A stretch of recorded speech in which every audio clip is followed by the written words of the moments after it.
اعوذ باللہ من الشیطان الرجیم، بسم اللہ الرحمن الرحیم۔ الحمدللہ ہمارا دور قرآن 2024۔ اعوذ باللہ من الشیطان الرجیم، بسم اللہ الرحمن الرحیم۔ ہمارا دور قرآن 2024 اس ضمن میں 4th پارہ سورہ آل عمران آیت نمبر 164 سے لے کر آخری تک انشاءاللہ العزیز آج مکمل کریں گے۔ آئیے تلاوت کلام پاک کے ذریعے سے ہم آج کی کلاس کا آغاز کریں گے۔ میں دعوت دیتی ہوں حفصہ شاہد کو کہ وہ آئیں تلاوت کلام پاک کے ذریعے سے آج کی کلاس کا آغاز کریں۔ سورہ آل عمران آیت نمبر 164 سے۔ اعوذ باللہ من الشیطان الرجیم، بسم اللہ الرحمن الرحیم۔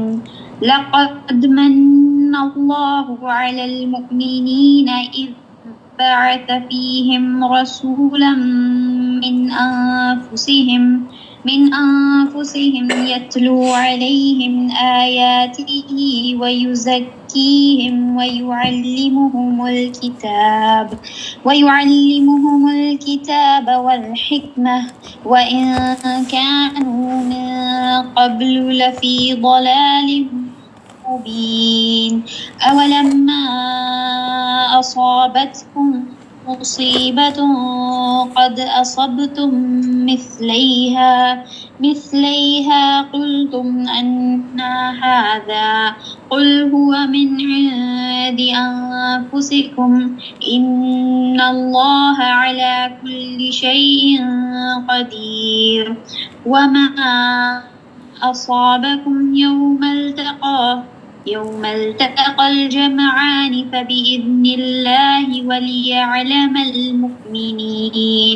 وليعلم الذين نافقوا، وقيل لهم تعالوا قاتلوا في سبيل الله أو ادفعوا، قالوا لو نعلم قتالا لاتبعناكم، هم للكفر يومئذ أقرب منهم للإيمان، يقولون بأفواههم ما ليس في قلوبهم والله أعلم بما يكتمون۔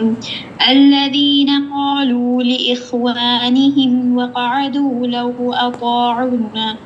لو أطاعونا ما قتلوا، قل فادرءوا عن أنفسكم الموت إن كنتم صادقين، ولا تحسبن الذين قتلوا في سبيل الله أمواتا بل أحياء عند ربهم يرزقون، فرحين بما آتاهم الله من فضله